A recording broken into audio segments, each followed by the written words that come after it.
extravagante e implacável.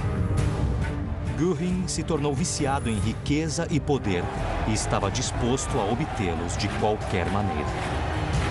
Ele era um matador, um assassino, e parecia estar bem confortável com isso.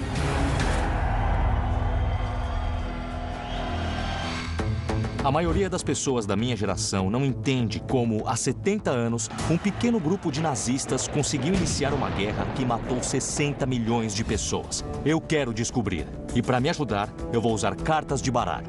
Hoje, são usadas tanto por militares quanto pela polícia para ajudar a identificar os seus alvos. Mas até hoje, ninguém nunca utilizou um baralho para o grupo mais famoso de assassinos da história. Atuando com peritos, eu quero descobrir onde cada um desses nazistas se posiciona na hierarquia do mal. O meu nome é James Ellis e este é Hitler e sua corrente do mal. O que diferenciava o Göring dos demais líderes do regime nazista era o fato de que ele era um legítimo vencedor da Primeira Guerra Mundial. Não só tinha servido na linha de frente, como ele era extremamente competente no que fazia. Sem dúvidas, se o Terceiro Reich não tivesse ocorrido, Göring seria lembrado hoje como um verdadeiro herói alemão e nós não falaríamos dele em termos de crueldade. Ele foi um piloto impetuoso e condecorado. E isso explica o sucesso na Primeira Guerra, como o bajulavam, e também explica sua atração pelo nazismo. Eu acho bem perigoso, com relação ao Göring, focarmos nessa personalidade tão atraente, porque por trás disso tudo havia um sujeito muito sórdido. Ele tinha uma grandiosidade misturada com um toque superficial de charme, uma natureza toda manipulativa e um certo nível de crueldade por baixo disso tudo. Quando juntamos as características, nós ficamos bem próximos do que seria considerado a definição de psicopatia de um psicopata real mesmo. Como um reverenciado piloto de caça da Primeira Guerra Mundial, se tornou um criminoso de guerra psicopata na Segunda.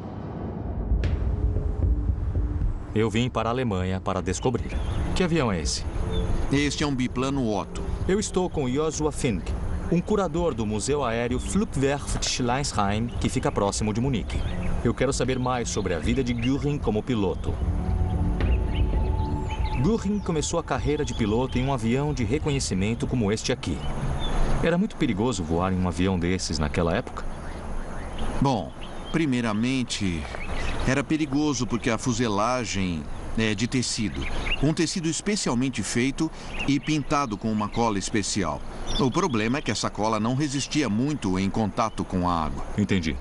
Então ele podia se desfazer em caso de chuva. Sim. Eu nem imagino a coragem necessária para pilotar um avião desses. Assim, eu acho que eu quase consigo rasgar o tecido com a mão se eu pressionar com uma certa força.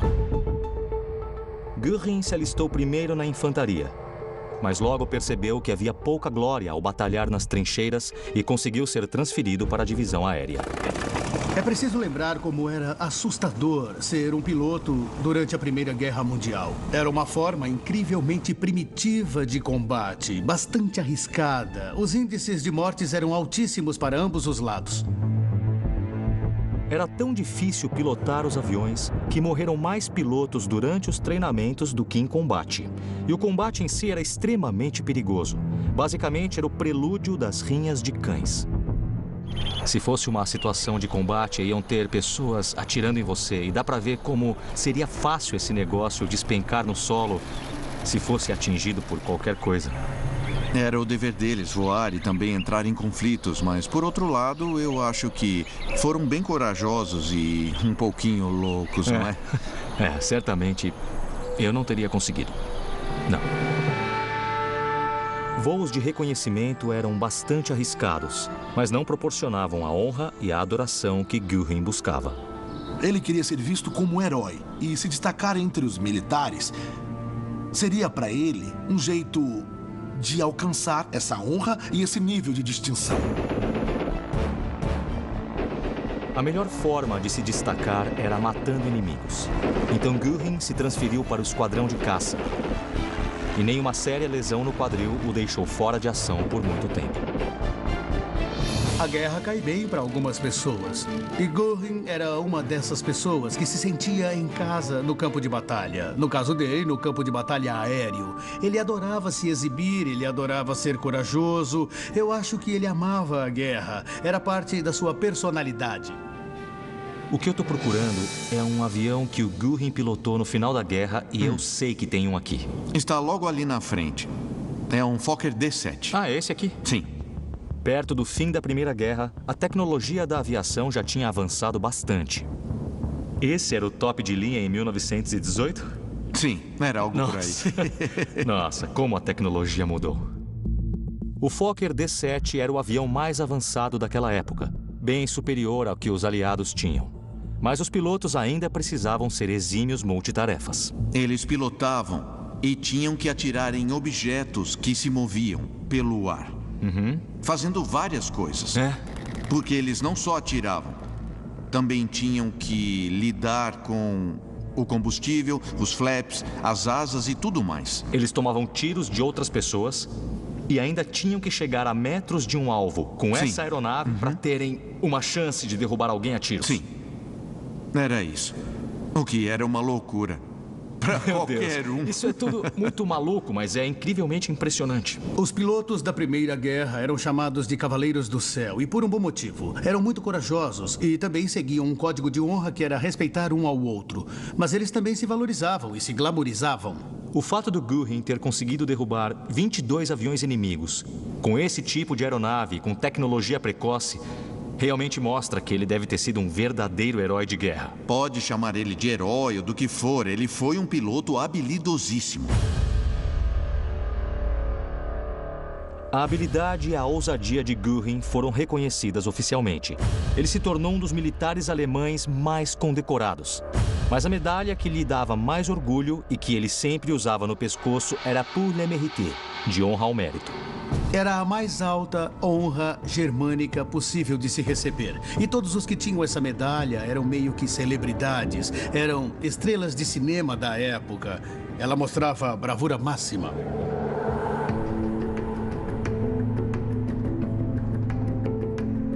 Eu quero descobrir como Goering se tornou uma figura tão heróica. De onde vem esse legado dele? Eu estou na Baviera, no sul da Alemanha, a caminho da casa onde ele cresceu. Goering nasceu em 1893 e teve uma infância nada normal. Eu acho que é aqui. Olha esse lugar. Este é o castelo de Feldenstein. Acredita-se que ele tem quase 1000 anos, onde a família dele viveu até 1913. É um verdadeiro castelo medieval. Parece que eu voltei no tempo até a Idade Média. É magnífico. Dá a impressão que vou ver um arqueiro me olhar feio por uma daquelas frestas ou ver um cavaleiro todo armado em uma dessas torres. Uau! Eu estou com o historiador Hubert Girsch, que vai me contar sobre o período em que Goering viveu aqui. Como será que foi para o Hermann Goering crescer nesse lugar? Eu acho que a força deste castelo, como um símbolo medieval, era algo que fascinava ele. A imposição robusta do castelo neste penhasco, se projetando assim sobre o vale, certamente era algo que atraía ele. Aqui, Goering brincava como um soldado na batalha. Sua família não era proprietária do castelo, mas desde cedo ele acreditava que era alguém especial. Goering, ao contrário dos outros comandantes nazistas, tinha um histórico distinto. Mas era uma família com um histórico distinto que podia estar temporariamente manchado. Eles costumavam viver da generosidade do padrinho de Goering, Hermann Ippenstein. Ippenstein também tinha um caso com a mãe de Goering. Parece que a infidelidade da mãe e o fato de o pai aceitar isso influenciaram o restante da vida de Goering. Nós temos nossos pais como modelos, então uma situação familiar incomum pode ter influenciado ele de uma maneira bastante diferente. Goering tinha uma tendência a não seguir muito as regras. O que tinha nesse castelo que fazia o Goering ficar tão encantado? Bom, o que ocorre é que morar num castelo como este era uma coisa que fazia ele parecer bem especial entre os colegas de escola que moravam ali na vila. Dava um certo status para ele e ele adorava aquilo. Os anos de Göring no castelo de Feldenstein moldaram a ideia do que um estilo de vida adequado era ou deveria ser para um homem do porte dele. Eu acho incrivelmente fascinante um dos nazistas mais poderosos ter crescido em um lindo castelo medieval. Este lugar é estonteante, é imponente e está situado em uma das partes mais belas do interior bávaro. Eu acho que estar aqui e ver isso ao vivo, para mim, explica perfeitamente como Hermann Göring era.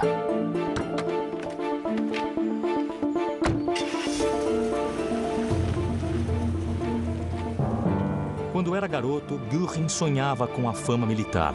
E ele realizou esse sonho ao se tornar um dos principais pilotos da Alemanha. Mas a sua glória na guerra foi bruscamente interrompida quando a Alemanha se rendeu de repente. Göring aceitou muito mal o fim da guerra. Não só porque era seu passatempo preferido, a batalha que tinha acabado, como também ele, tal qual tantos alemães daquela geração, achava que a Alemanha havia traído a nação. Ele considerava aquela derrota totalmente desnecessária e, na verdade, ele via os seus conterrâneos como responsáveis pela derrota e não os aliados. Göring se ressentia profundamente dos termos que os vitoriosos aliados impuseram à Alemanha e passou a procurar por respostas radicais e logo as encontrou.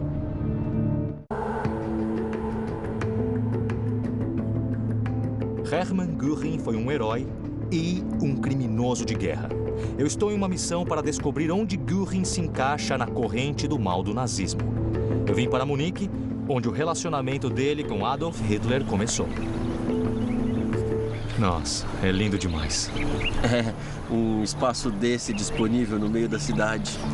Eu vim me encontrar com Michael Trummer, um fotojornalista que vai me falar da ligação de Göring com o passado sombrio de Munique. Ele me trouxe a Königsplatz, o local dos protestos fascistas de 1920. Por que os grupos de extrema-direita protestam especificamente aqui? Este local foi usado pela extrema-direita pelo tamanho. Eles se enxergavam como uma força que lutava contra esquerdistas. Após a Primeira Guerra, a Alemanha ficou economicamente devastada. Extremistas da esquerda e da direita buscavam por soluções radicais. Em Munique, eles tentaram estabelecer um Estado comunista no modelo soviético. E, é claro, isso provocou uma reação gigante das pessoas que se opunham a essa forma de governo e de sociedade. Era um outro nível de violência, porque tinham armas sendo disparadas e pessoas sendo mortas por suas crenças políticas. Verdade, aquelas eram lutas armadas. Pessoas eram mortas e fascistas, assim como comunistas, marchavam portando armas. Foi aqui que Göring viu Hitler discursar. Deve ter sido um momento incrivelmente poderoso para alguém como Göring, que era interessado naquele tipo de política. Até onde a gente sabe, ele acabou se deparando com o Hitler na multidão e deve ter sido um momento único para ele. Então foi aqui que tudo começou, entre o Göring e o Hitler. Essa praça foi um divisor de águas na história. Depois, falando sobre Hitler, Göring disse: Deus deu o Salvador aos alemães. Göring achava Hitler cativante, porque ele era mesmo um orador brilhante. Ele claramente era um homem que tinha uma missão. E ele parecia ter a resposta para todos os problemas da Alemanha. Tudo isso inserido dentro de uma personalidade bem dinâmica e carismática. Göring, apesar do próprio ter uma personalidade imponente, foi totalmente seduzido por aquilo. Como muitos veteranos de guerra, Göring foi radicalizado. Ainda temos muito a descobrir sobre características individuais que levam à radicalização. Algumas evidências sugerem que baixa empatia, alta impulsividade, baixos recursos intelectuais podem contribuir de alguma forma com isso. O indivíduo costuma ter problemas para se enquadrar na sociedade, fica tentando achar sua identidade. Hoje, o radicalismo está novamente em curso na Alemanha. Eu sei que você é um fotojornalista que cobre a extrema-direita. Sabe se os membros da extrema-direita ou os neonazistas ainda se reúnem aqui? Sim, este ainda é um local de reuniões por causa dessa ligação histórica. Eu posso te mostrar uma foto de uma manifestação de 2015. Tem esse grupo aqui marchando no meio, mostrando Pegida contra a islamização do lado ocidental do mundo. Meu Deus do céu. O Pegida se mobiliza pelas redes sociais. Já atraiu multidões de 25 mil pessoas. Um dos seus líderes chegou a usar o bigode e o corte de cabelo de Hitler. Eles entendem a história. Eles entendem o significado desse local para os nazistas. E vem daí a ligação entre ontem e hoje. E eles acabam fazendo o mesmo tipo de coisa. As pessoas deviam ter em mente, quando veem uma foto do Pegida marchando por esta rua, que este foi o exato local no qual os fascistas se reuniram antes de tomarem o poder. Cobrir as manifestações da extrema-direita pode ser algo perigoso. Eu já fui atacado. Um pouco lá para baixo, em uma outra praça, por exemplo, me chutaram uma vez. Bom, parece que a intimidação é uma prática comum para eles. Sim, é intimidação mesmo. Veja que eles gritam Ligue de Presse, que significa imprensa mentirosa. Eles acusam a imprensa de espalhar notícias falsas sobre movimentos fascistas. E é intimidação quando colocam centenas ou milhares de pessoas te ameaçando diretamente por ser um jornalista. Isso deve dar muito medo. Estar ciente de que pode ser perigoso e de que você é visto como um inimigo deles é importante. Mas eu não tenho medo de trabalhar. Eu acho que seria o caminho errado eu ficar com medo. Seria como ceder para eles. O Pegida é um grupo de extrema-direita determinado a deixar a Alemanha apenas para os alemães. Nada diferente dos seguidores de Hitler. Na década de 1920, os seguidores, como Göring, iam atrás de Hitler em um dos locais favoritos dele. E essa é a Haus Neumeier. Ah, então é aqui. É. Obrigado. Pronto. Aqui está. Que cara boa. Bom apetite. Bom apetite. É bom ter em mente que estamos comendo pizza e conversando aqui só a alguns metros daquele local onde o Hitler e o Göring acabaram se conhecendo. Para mim é surreal estar em um local onde possivelmente uma das parcerias mais destrutivas da história começou e agora virou uma simples pizzaria. Depois que conheceu Hitler, Göring se comprometeu com a causa nazista. E Hitler imediatamente o inseriu em seu círculo próximo. Göring era importante para Hitler no início do movimento nazista, porque havia alguns membros da aristocracia e do cenário conservador da Alemanha que desdenhavam muito do nazismo. Mas eles viam Göring como um nazista respeitável e com o qual podiam atuar. No campo de batalha que era Munique nos anos 1920, os nazistas contavam com uma organização chamada SA. A SA era Sturmabteilung, ou Tropas de Assalto. Tratava-se de uma organização paramilitar do Partido Nazista. A primeira missão de Hitler para Göring foi instaurar uma disciplina militar naquele grupo de arruaceiros. Em 1923, ele e Hitler, com o apoio de uma recém-treinada SA, tentaram tomar o governo bávaro, episódio que ficou conhecido como o golpe da cervejaria. Acabou sendo um verdadeiro fiasco. Eles não tinham um comando ou controle de fato. As pessoas não sabiam quem era o líder e foi Göring quem tentou mesmo instigar aquelas pessoas para seguirem adiante. Ele era um líder nato naquele momento e estava provando ser muito bom nisso.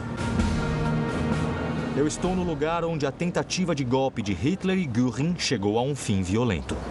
Então aqui é o Feldenhalle. Sim, este é o Feldenhalle, o Salão dos Marechais de Campo na Odeonsplatz. E o que aconteceu aqui? Em 1923, Hitler e 2.000 homens marcharam rumo ao Ministério da Guerra mais lá para baixo. Tá. E eles foram parados à força pela polícia de Munique. Teve um tiroteio e 15 nazistas foram mortos. Göring ficou ferido com um tiro na perna e foi carregado por camaradas que tiraram ele da batalha. E o Hitler, depois disso, foi condenado à prisão. Ser ferido em defesa da causa fez Göring subir bastante no conceito de Hitler. Mas após o fracasso do golpe, Göring fugiu para a Suécia. Ele havia recebido morfina para a dor das feridas e tornou-se viciado na substância.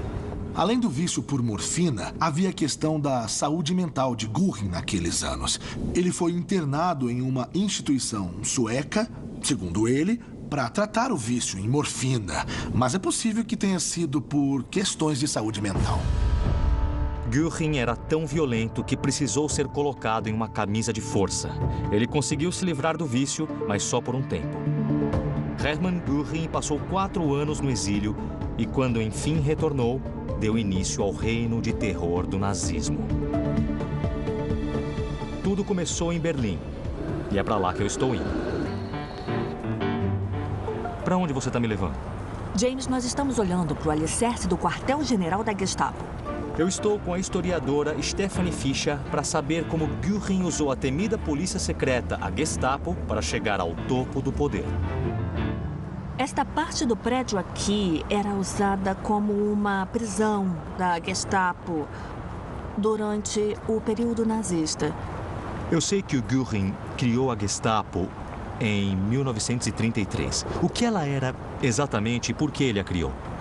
Bom, olha, a Gestapo se tornou uma ferramenta importante para os nazistas destruírem opositores políticos. Eles usavam a violência contra quem eles achassem que fosse inimigo. E as pessoas aqui nesta prisão sofriam uma violência absurda. As sementes da Gestapo foram plantadas em 1933, quando o parlamento alemão, o Reichstag, foi incendiado. Göring ficou maravilhado na noite em que o Reichstag queimou. Enquanto o incêndio ocorria, ele foi para lá para ver as chamas. E ele sabia que aquilo representava uma enorme porta aberta para Hitler atravessar e tomar posse de todo o poder. Ele amou aquilo. Apenas 2 meses após o Reichstag queimar, Göring criou a Gestapo. A Gestapo buscava remover qualquer um que fosse visto como um inimigo do nazismo, que representasse uma ameaça ao Terceiro Reich. Era uma força policial que existia para garantir que as pessoas se comportassem da maneira que os nazistas queriam. É horrível estar nesse lugar aqui e saber que deve ter havido milhares de pessoas que foram detidas aqui e que elas foram brutalmente interrogadas. Eu sei que pessoas foram torturadas nesse prédio quando ele existia. Eu ainda sinto calafrios até hoje por estar num local nazista de terror. E isso me deixa mais consciente de que não devemos subestimar a democracia. É porque parte das razões para a criação da Gestapo é que foi uma ferramenta importante para o nazismo destruir sua própria democracia. Dizem que Göring falou à Gestapo: atirem antes e perguntem depois. E se cometerem erros, eu protegerei vocês. As regras de convívio civilizado não existiam para ele. São 6 horas dirigindo rumo ao sul, de Berlim até a cidade turística de Bad Wiessee. Eu estou indo para um antigo hotel que foi o ponto zero de uma famosa matança. Acontece que entre as primeiras vítimas do reino de terror nazista, havia outros nazistas, a SA ou tropas de assalto. É assustador estar na frente desse hotel abandonado que tem uma história tão sombria, mas que se localiza em uma região tão linda. Turistas são atraídos para cá pelos famosos spas, os belos lagos em meio aos Alpes e pela atmosfera pacífica. Mas em uma noite de junho de 1934, este local não estava nada pacífico. Aquela ficou conhecida como a Noite das Facas Longas. Foi organizada pelo próprio Hitler com um apoio entusiasmado de Göring. Bom, a Noite das Facas Longas foi para remover os rivais de dentro do partido e do movimento. Achavam que a SA tinha ficado muito independente, confiante demais e poderia ser uma rival poderosa dentro do Estado nazista e uma rival poderosa para o próprio Hitler. A SA era liderada por Ernest Röhm, um dos primeiros mentores de Göring no partido nazista. Göring basicamente traiu Ernest Röhm.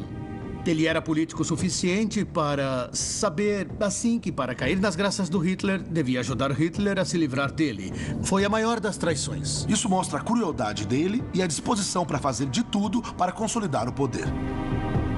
A Noite das Facas Longas foi uma trama assassina que não restem dúvidas. Uma trama pela qual Hitler foi à noite para uma cidade turística onde vários membros da SA estavam. Então ele entrou no hotel e eles brandiam armas e sacudiam pistolas. Röhm e os outros altos oficiais foram levados para a prisão e foram mortos. Hoje, o Hotel Liederer está para ser demolido. Destruí-lo seria acabar com essa história terrível. Mas como as pessoas que visitam o local se sentem? O que você sabe sobre esse lugar? Um pouquinho. Eu sei que umas pessoas da SA foram mortas ali dentro por gente da SS. Tinha uma disputa pela liderança e os rumos, e Hitler quis eliminar os principais membros da SA, matando eles aqui. E a liderança dele foi garantida. Esse lugar deve ser demolido em breve. Com base no que aconteceu aqui, você acha que ele devia ser preservado? Quem quer morar aqui? Ninguém quer morar em um prédio que tem um passado que nem esse. Depois da Noite das Facas Longas, Hitler seguiu mais firme rumo ao seu objetivo final, a aniquilação dos judeus e a germanização da Europa. Eu estou em Berlim, em uma missão para descobrir onde Hermann Göring está na corrente do mal do nazismo. Um dos prédios mais imponentes da Alemanha, o antigo quartel-general da Luftwaffe, é meio que um monumento para Göring. Para saber mais sobre ele, vou conversar com o historiador Nick Jackson. Este era o Ministério do Transporte Aéreo. Se havia uma base para o poder de Göring... então era aqui. Então era aqui. Em 1936, Göring demoliu todo o quarteirão e construiu o que era o maior prédio da Europa. Havia 2.300 escritórios aqui. O presidente da Luftwaffe sentia muito orgulho disso e se envolveu bastante. Ele reconstruiu a Luftwaffe do zero até ter uma frota de combate pronta em 1939. Quando a guerra começou, Göring havia criado a melhor frota aérea do mundo. Os aviões da Luftwaffe voavam mais rápido, mais alto e aceleravam mais que a maioria dos aviões que enfrentavam. Muitos pilotos aliados nem chegaram a ver os inimigos se aproximando. Era basicamente o grande sonho de Göring. Ele tinha sido piloto, amava aviões, então passou a ter uma frota aérea de estimação. Era o melhor brinquedo que um homem como Göring poderia ter. Era um homem ocupado, basta ver os títulos que ele tinha, mas ainda passou um bom tempo nesse prédio. Aliás, aquele era o escritório principal. Aquele ali, com aquelas janelas? Aquele sim, com as janelas grandes. Tudo aquilo é de um escritório? Isso. O escritório dele? E era o escritório principal desse edifício. Ele tinha um escritório do tamanho do próprio ego. Depois de Hitler, era o mais poderoso do país. Durante os anos de 1930, o poder de Göring estava crescendo, assim como o gosto pela vida boa. Ele desenvolveu um apetite voraz pelos prazeres da vida. Esse lugar parece bom. Vamos entrar. O Nick está me mostrando uma refeição no estilo Göring e eu espero descobrir mais sobre o caráter dele e como ele ajudou Hitler a buscar a germanização da Europa. É engraçado, quando eu penso em Göring, eu imagino um palhaço gordo, vestido com um uniforme bem ridículo e se entregando a uma gula absurda. Com certeza era um homem cheio de apetites. Com certeza, dava para ver pelo tamanho do homem que ele comia com gosto. Eu acho que isso devia ser muito importante na vida de Göring. Se o Göring estivesse aqui com a gente agora, como seria isso?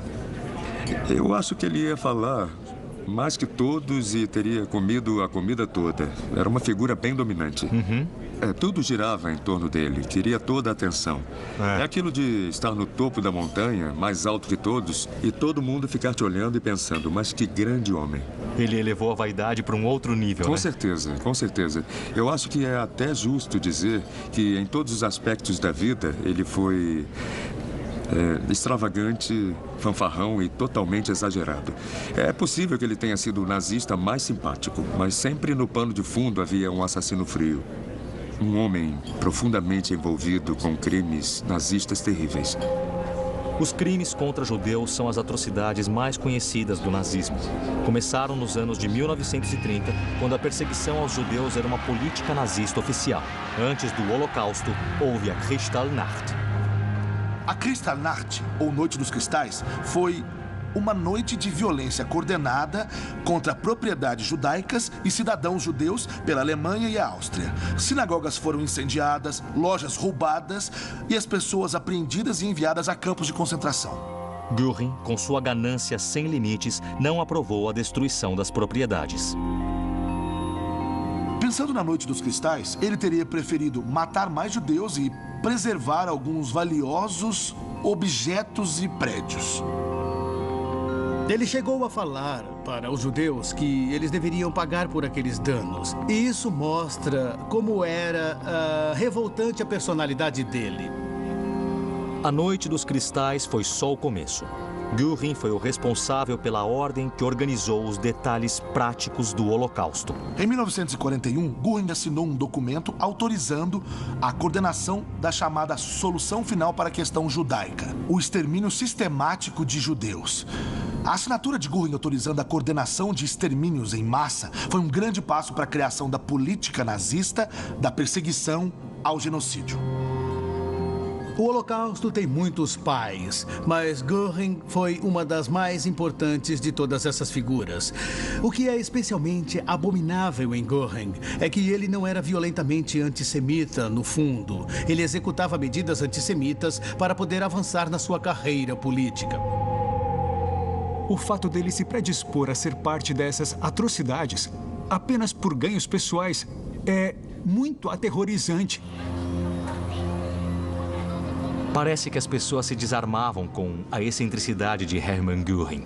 Ele tinha uma personalidade atraente, se envolvia com aquela ostentação ridícula, mas ele era um homem cruel. Ele era um matador, um assassino, e parecia estar bem confortável. A disposição de Göring para fazer de tudo por Hitler o tornou indispensável. Mas em 1939, Hitler revelou que planejava invadir a Polônia e Göring tentou fazê-lo desistir.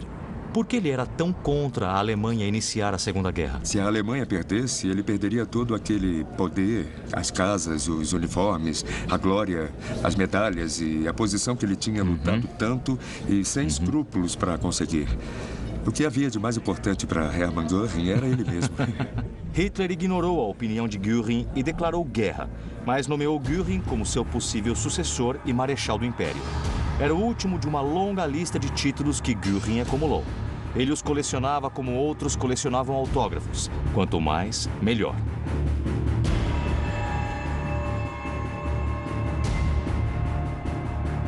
Göring estava no auge do seu poder, mas conseguiria manter essa posição importante? É isso que eu quero descobrir a seguir.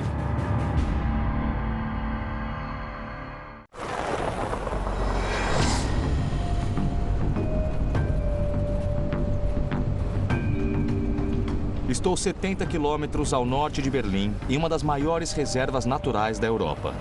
Costumava ser parte da Kachenhalle, a vasta casa de campo de Hermann Göring.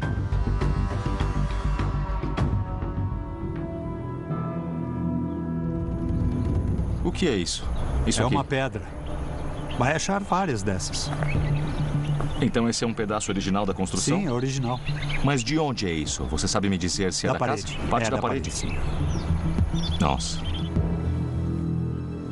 Eu estou com Volker Knopf, historiador e uma autoridade em termos de Kachenhalle. Ele vai me contar como este local foi importante para Göring durante a Segunda Guerra. Essa aqui era a Kachenhalle. Virando ali, tinha uma guarita. Tá bom. E o mesmo deste lado. E ali onde estão as árvores, se você olhar para elas, vai ver as paredes da casa.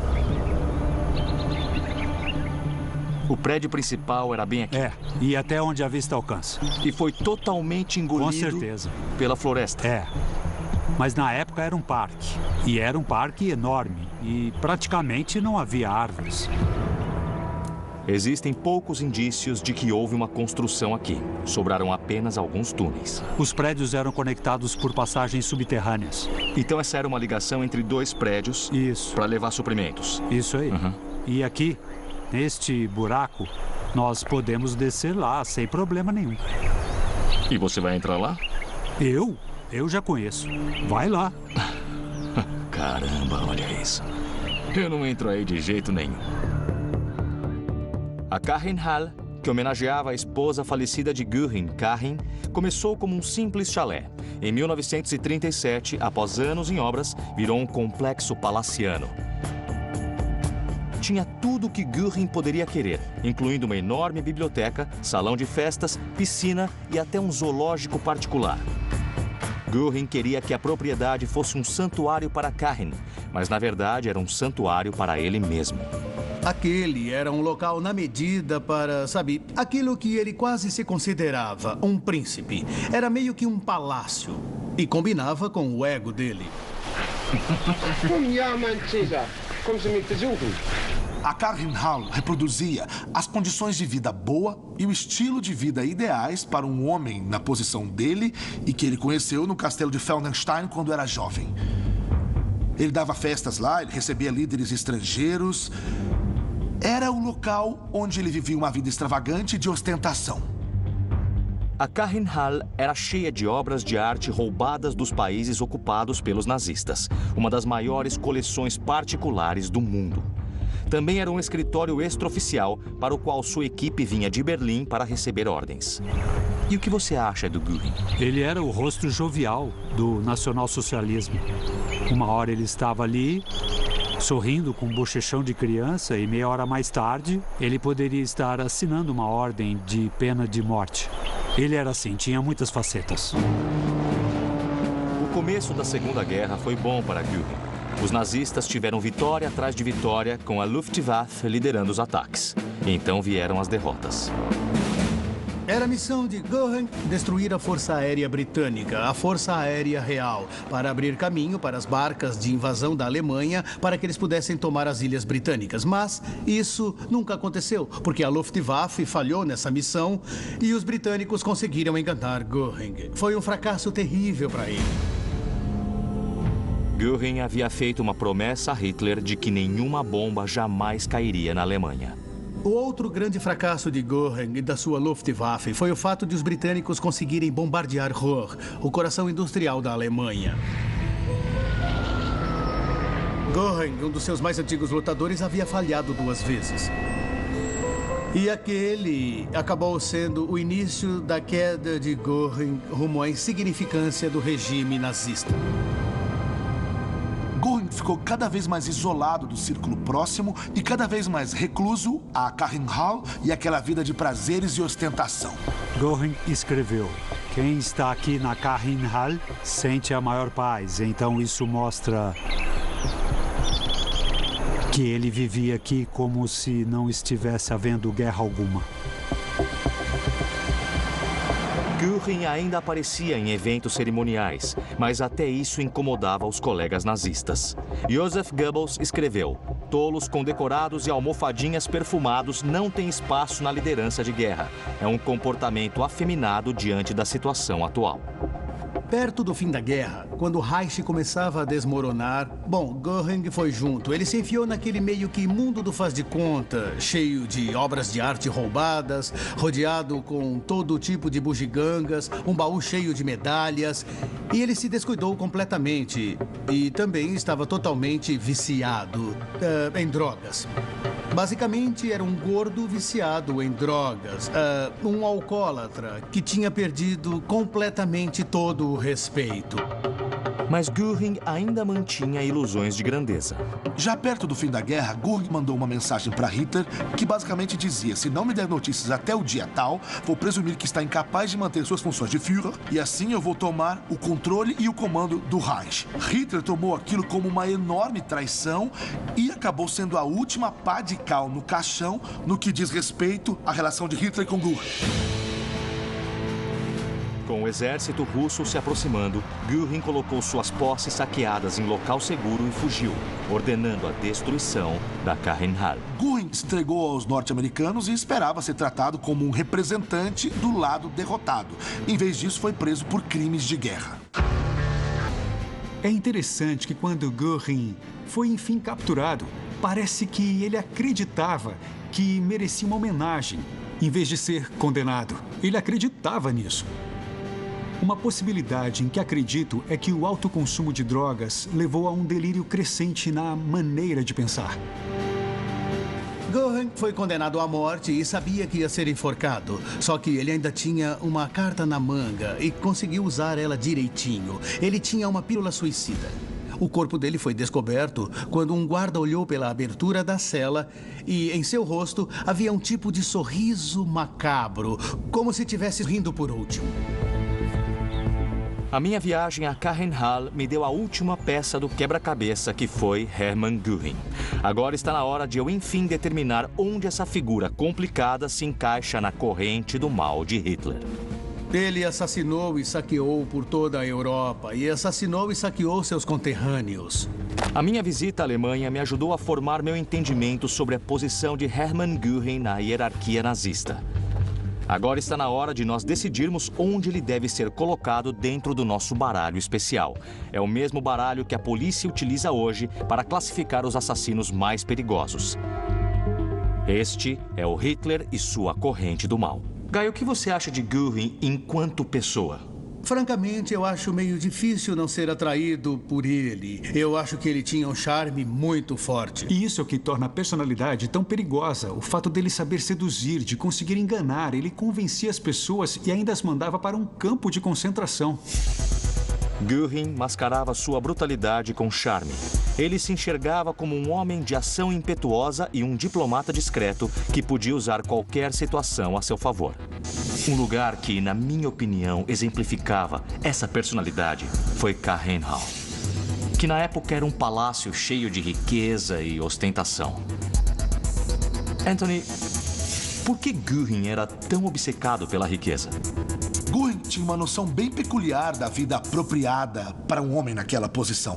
Essa ideia vinha da infância, morando no castelo de Feldenstein, e ele tentou replicar na Kachenhal. Concordo totalmente. Era uma personalidade expansiva e também de gostos insaciáveis. Ele gostava de comer, gostava de beber, gostava de morfina, e ele gostava de obras de arte. Então, de várias maneiras, ele era um monstrão que precisava engolir o máximo que pudesse. Ele nunca parava. Qual era a motivação dele? Eu acho que ele, sendo muito objetivo, era um ladrão. Quando teve uma chance de se tornar maior e enriquecer, ele agarrou. Göring matou pessoas inocentes para manter o poder, a riqueza e o luxo que vinha com isso. Ele tinha uma ambição implacável e destruiu rivais no caminho até o topo. Eu acho bem perigoso, com relação a Göring, focarmos nessa personalidade tão atraente, porque por trás disso tinha um sujeito muito sórdido. Logo depois da Noite dos Cristais, Göring começou a trabalhar em ações para saquear os judeus, se apropriar do dinheiro e posses deles. Vemos esse lado sórdido a serviço do antissemitismo nazista aí nesse exemplo. Para Göring, o antissemitismo era uma consequência. Ele não era de fato um desses antissemitas convictos. Isso nos faz pensar, eu me questiono. Por que ele fez as coisas que fez? Será que foi por ganhos pessoais? Ele usou mesmo as atrocidades como um meio. O que, em certo grau, para mim, indica crueldade ainda maior. O que eu quero agora é descobrir onde o Göring entra na corrente nazista do mal. Matthew, você pode começar? Bom, psicologicamente, ele fica no alto. Eu diria aqui o quarto. Anthony? Foi essencial nos primórdios do Partido Nazista. Foi essencial na remilitarização. Foi essencial no sucesso inicial da guerra. Junte a tudo isso a responsabilidade direta pela chamada solução final, e a posição dele é a número 4. Guy? Eu o coloco em quarto também, porque ele assassinou e saqueou por toda a Europa e assassinou e saqueou seus conterrâneos. Bom, então vocês chegaram a um consenso unânime e, com base na minha experiência explorando essa história na Alemanha e na nossa conversa aqui, eu vou concordar. Ele é o número 4. Ele é o Ás de Paus. Quarto na corrente nazista do mal. Hermann Göring teve um dedo em quase todos os crimes do regime. Ele carrega a enorme responsabilidade pelos horrores que recaíram sobre milhões de inocentes.